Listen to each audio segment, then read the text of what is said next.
अस्सलाम वालेकुम। आज हमारे पास अपना नेक्स्ट टॉपिक है गुर्दे का fail functioning of the kidney कि हमारा गुर्दा किस तरह से काम करता है। ठीक है, हमने ओवरऑल गुर्दे का स्ट्रक्चर देख लिया, उसमें जो उसकी गुर्दे की फैलियाती इकाई नेफ्रॉन है। ओवरऑल हमने सारी चीज़ों को देख लिया। अब हमने ये देखना है कि गुर्दा काम किस तरह से करता है। हम देख रहे हैं कि हमारे पास जो है ये गुर्दे यूरिनरी सिस्टम एक इम्पोर्टेंट सिस्टम है। तो अब इसमें जो मरकजी आर्गन गुर्दा है वो फंक्शन किस तरह से करता है, काम किस तरह से करता है। तो उसमें हमें बताया जा रहा है कि गुर्दे खून की कीमियाई तरकीब को कंट्रोल करते हैं। ठीक है, जो खून की केमिकल तरकीब होती है, कीमियाई तरकीब होते हैं, गुर्दे उसको कंट्रोल करते हैं। गुर्दे खून से जायद और बेकार मादे लेते हैं और उन्हें यूरिन में तब्दील करते हैं। अब ये सारा काम हमें बताया जा रहा है कि ये काम जो है वो गुर्दे करते हैं। तो अब हमने इसको इन डिटेल देखना है कि यूरिन बनने का काम 3 मराहिल में मुकम्मल होता है। तो यूरिन हम इसी चीज़ को देख रहे हैं ना कि गुर्दे का क्या काम होता है, खून से जो जायद और बेकार मादे होते हैं वहां से लेना और फिर उनको किस में तब्दील कर देना, यूरिन में तब्दील कर देना। तो ये मेन प्रोसेस जो होता है गुर्दे के अंदर हो रहा होता है।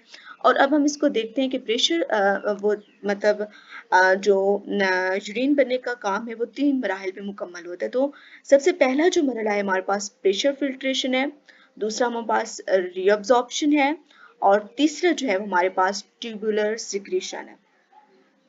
ठीक है, तो हम इसको रीड करते हैं कि ये क्या क्या चीज़ें इसमें हो रही होती हैं। पहले हम इसको रीड कर लेते हैं और फिर हम थोड़ा सा डायग्राम के जरिए से भी इसको देख लेंगे। अच्छा, सबसे पहले हमारे पास जो मरहला है यूरिन भरने का उसमें प्रेशर फिल्ट्रेशन है।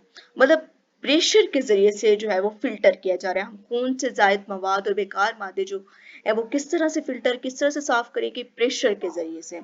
ठीक है, तो इसमें है कि खून रेनल आर्टरी के जरिए गुर्दे में दाखिल होता है। हमने देखा कि नेफ्रॉन के अंदर भी हमने देखा तो आर्ट्रियूल के जरिए जो है वो गुर्दे के अंदर जो है वो खून किससे दाखिल होता है, रेनल आर्टरी के जरिए से। ठीक है, तो खून जो है वो रेनल आर्टरी के जरिए गुर्दे में दाखिल होता है। आर्टरी बहुत से आर्ट्रियूल्स में तकसीम हो जाती है। जैसे ही खून में मतलब रेनल आर्टरी लेके जाएगी गुर्दे को, गुर्दे के अंदर लेके जाएगी खून को, तो आर्टरी वहां पे तकसीम हो जाएगी आर्ट्रियूल्स में। ठीक है, छोटी छोटी नालियों में तकसीम हो जाएगी। वो कौन सी नालियां बनेंगी, आर्ट्रियूल्स। हर आर्ट्रियूल तकसीम होकर ग्लोमेरुलस की कैपिलरीज बनाता है। जो हमने देखा कि ग्लोमेरुलस कैपिलरीज की नालियों का एक गुच्छा होता है, तो उसमें ये आर्ट्रियूल मजीद तकसीम होंगे और क्या बनाएंगे, कैपिलरीज बनाएंगे। किस चीज की, ग्लोमेरुलस की। जब खून ग्लोमेरुलस में पहुंचता है तो ब्लड प्रेशर बहुत ज्यादा हो जाता है। जैसे खून ग्लोमेरुलस में पहुंचेगा तो उसका प्रेशर जो है, ब्लड का प्रेशर बहुत ज्यादा हो जाएगा। इस ज्यादा प्रेशर की वजह से बहुत से मादे पानी, नमकियात, ग्लूकोज और यूरिया वगैरह ग्लोमेरुलस से बाहर आ जाते हैं, जहाँ से जो है उस प्रेशर की वजह से ये सारी चीजें जो है वो फिल्टर हो रही हैं, साफ हो रही हैं, खून से ये सारी चीजें निकल जाएंगी। ये सारा मवाद बुमेन कैप्सूल में चला जाता है। ये जो सारा मवाद था, पानी, नमकियात, ग्लूकोज और यूरिया, ये सारा मवाद किस में चला जाता है, बुमेन कैप्सूल में। इस मरहले को प्रेशर फिल्ट्रेशन कहते हैं और फिल्टर होने वाले मवाद को ग्लोमेरुलस का फिल्ट्रेट कहते हैं। ठीक है, इसमें हमने देखा कि प्रेशर फिल्ट्रेशन से हम ये सारी चीजें साफ कर रहे हैं। तो जब ग्लोमेरुलस में खून पहुंचा, ग्लोमेरुलस में क्या है, कैपिलरीज का एक गुच्छा होता है। अब वहां जब पहुंचा ब्लड तो उसका प्रेशर बहुत ज्यादा हो गया और उस प्रेशर की वजह से जो है पानी, नमकियात, ग्लूकोज और यूरिया, ये सारी चीजें जो है ग्लोमेरुलस से बाहर आ गई और ये सारा मवाद किस में चला गया, बुमेन कैप्सूल में। अब ये सारा मवाद जो बुमेन कैप्सूल में, पानी, नमकियात, ग्लूकोज और यूरिया आ गए हैं, इसको हम क्या कहेंगे, इस सारे मवाद को हम ग्लोमेरुलस से जो फिल्टर शुदा मवाद है इसको हम क्या कहेंगे, ग्लोमेरुलस का फिल्ट्रेट कहेंगे। और इसको क्या कहेंगे, इस मरहले को प्रेशर फिल्ट्रेशन कहेंगे। ये फिल्ट्रेट ग्लोमेरुलस में दाखिल होने वाले खून के प्लाज्मा का तकरीबन 20% होता है। जो ये सारा फिल्ट्रेट है, इसमें जो पानी, नमकियात, ग्लूकोज और यूरिया है, ये सारा जो फिल्ट्रेट है ये ग्लोमेरुलस में दाखिल होने वाले खून के प्लाज्मा का, मतलब कि जो ग्लोमेरुलस में खून दाखिल हुआ था, ये सारा मवाद जो है वो खून के प्लाज्मा का कितना फीसद होता है, 20% होता है। ठीक है, तो ये हमारा पॉइंट हो गया प्रेशर फिल्ट्रेशन। यहाँ से आपको क्या समझ आए कि सबसे पहले खून जो है वो रेनल आर्टरी के जरिए से गुर्दे में दाखिल हुआ। आर्टरी वहां पे तकसीम हुई, आर्ट्रियूल्स में आर्ट्रियूल्स जो है वो मजीद तकसीम होकर ग्लोमेरुलस की कैपिलरीज बना देती हैं, ठीक है। अब जब खून ग्लोमेरुलस में दाखिल होता है तो वहां पे उसका प्रेशर बहुत ज्यादा हो जाता है और उस प्रेशर की वजह से ये सारा मवाद जो होता है पानी, नमकियात, ग्लूकोज और यूरिया वो ग्लोमेरुलस से बाहर आ जाता है और कहाँ पे आ जाता है, बुमेन कैप्सूल में। अब इस सारे मवाद को जो फिल्टर होके गया है उसको कहेंगे ग्लोमेरुलस का फिल्ट्रेट, और इस मरहले को क्या नाम देंगे, प्रेशर फिल्ट्रेशन का, क्योंकि ये सारी चीजें प्रेशर की वजह से फिल्टर हुई हैं, प्रेशर की वजह से साफ हुई हैं। और ये फिल्ट्रेट ग्लोमेरुलस में दाखिल होने वाले खून के प्लाज्मा का करीबन 20% होता है। अब ये साइड पे थोड़ा सा बताया गया कि ग्लोमेरुलस की कैपिलरीज से ब्लड सेल्स और प्रोटीन्स फिल्टर नहीं होते। ये चूंकि बड़े मादे होते हैं, ब्लड सेल्स और प्रोटीन्स जो होते हैं, तो ये ग्लोमेरुलस के कैपिलरीज से साफ नहीं होंगे क्योंकि इनका साइज निस्बतन बड़ा होता है। अब नेक्स्ट हमारे पास जो मरहला है सेकंड जो है वो रीअब्जॉर्प्शन है। अब फिल्टर तो हो गया, अब इसको क्या कराना है, हमने रीअब्जॉर्प्शन करानी है, ठीक है। तो एब्जॉर्ब का क्या मतलब होता है, जज़ब कराना, और री का क्या मतलब होता है, दोबारा जज़ब कराना। तो ग्लोमेरुलस का फिल्ट्रेट नेफ्रॉन के अगले हिस्से यानी रेनल ट्यूब्यूल में जाता है। जो ग्लोमेरुलस का फिल्ट्रेट जो बना है, अब वो नेफ्रॉन के अगले हिस्से किस में चला जाएगा, रेनल ट्यूब्यूल में। अब इसको अगर हम थोड़ा सा देख लें, यहाँ से नेफ्रॉन को हम देख लें, तो यहाँ से खून इसमें दाखिल हुआ, इस यहाँ से प्रेशर की वजह से साफ होकर कहाँ पे आ गया, बुमेन कैप्सूल में आ गया। अब यही जो फिल्ट्रेट है ग्लोमेरुलस का, अब वो किस में आ जाएगा, रेनल ट्यूब्यूल के अंदर आ जाएगा। पहले मतलब प्रॉक्सिमल बल्दा नाली में, मतलब पूरा इस किस में आ जाएगा, रेनल ट्यूब्यूल, नेक्स्ट पार्ट जो है उसके अंदर ये आ जाएगा। ठीक हो गया। अब इसमें है, इस फिल्ट्रेट में से कई फायदेमंद मादों को रेनल ट्यूब्यूल के गिर्द मौजूद ब्लड कैपिलरीज में वापस जज़ब कर लिया जाता है, क्योंकि अब वो सारी जो साफ चीज हमने कर ली थी वो तो बुमेन कैप्सूल में आ गई थी, ग्लोमेरुलस से फिल्ट्रेट हो गया। अब जो उसमें उस फिल्ट्रेट के अंदर कोई फायदेमंद चीजें रह गई थी, उनको ब्लड कैपिलरीज जो पूरी रेनल ट्यूब्यूल में मौजूद हैं, वहां से उनको वापस जज़ब कर लिया जाता है, दोबारा उनको। रीअब्जॉर्प्शन का क्या मतलब होता है, वो चीजें अब दोबारा जज़ब हो रही, जो चीजें उस फिल्ट्रेट के अंदर फायदेमंद बच गई थी उनको दोबारा जज़ब कर लिया जाएगा। ज्यादातर वहां से कौन कौन सी चीजें जज़ब होती हैं, ज्यादातर पानी, तकरीबन तमाम ग्लूकोज और अमाइनो एसिड्स और ज्यादातर नमकियात को प्रॉक्सिमल बलदार नाली से वापस जज़ब किया जाता है, क्योंकि तीन हिस्से हैं, रेनल ट्यूब्यूल के तीन हिस्से हैं, प्रॉक्सिमल, लूपा फेनिले और डिस्टल। तो अब इन तीनों जगहों पर जो है ये जो नमकियात, पानी और ग्लूकोज और ये सारी चीजें थी, ये जहाँ पे अब दोबारा वापस जज़ब हो रही हैं, ठीक है।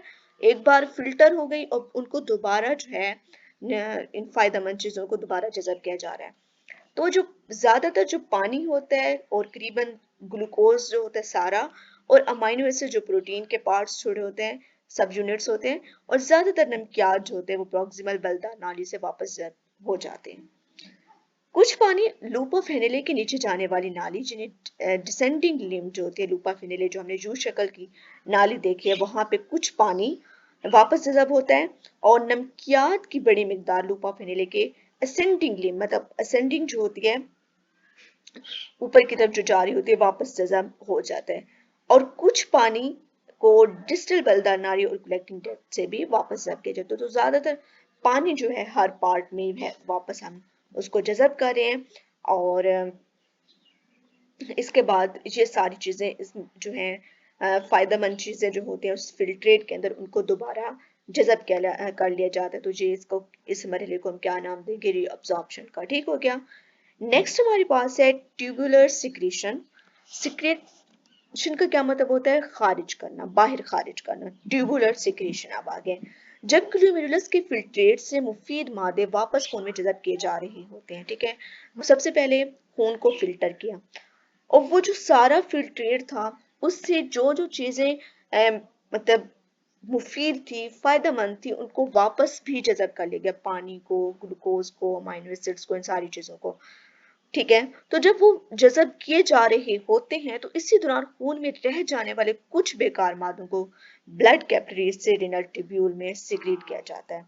तो उसमें जो रह जाने वाले होते हैं बेकार मद उनको ब्लड कैपिलरीज से रेनल ट्यूब्यूल में, ब्लड कैपिलरीज से वो कहाँ पे आ जाते हैं, रेनल ट्यूब्यूल में सिक्रीट किया जाता है, खारिज किया जाता है। ये अमल एक्टिव ट्रांसपोर्ट से किया जाता है, मतलब ये इस अमल को एक्टिव ट्रांसपोर्ट से किया जाता है। और एक्टिव ट्रांसपोर्ट कौन सा अमल होता है जिसमें हम एनर्जी के जरिए से एक जगह से ज्यादा से कम की तरफ जाती है चीज, किस एनर्जी को इस्तेमाल करते हुए, तो एक्टिव ट्रांसपोर्ट से किया जाता है और इसे ट्यूबुलर सिक्रेशन कहा जाता है।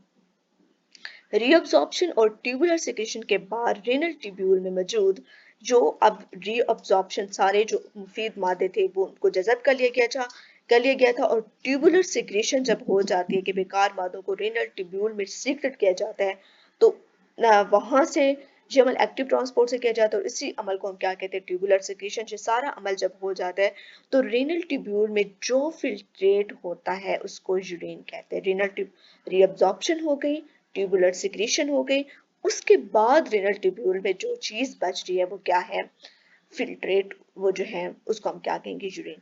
तमाम नेफ्रॉन से यूरिन रेनल पेल्विस में आ जाता है, जो सारे नेफ्रॉन्स थे, क्योंकि हमने पढ़ा है कि हर गुर्दे में 10 लाख से ज्यादा नेफ्रॉन्स होते हैं, तो हर नेफ्रॉन ये काम कर रहा होता है सारा, और हर नेफ्रॉन से फिर जो है यूरिन किस में आ जाता है, रेनल पेल्विस में आ जाता है। और रेनल पेल्विस से यूरिन कहाँ पे आएगा, यूरेटर के जरिए, कहाँ से आ जाए, यूरेटर से यूरिनरी ब्लैडर में आ जाता है, और जहाँ इसे जमा किया जाता है, जब यूरिनरी ब्लैडर भर जाता है तो यूरिन को यूरेथ्रा के जरिए खारिज कर दिया जाता है।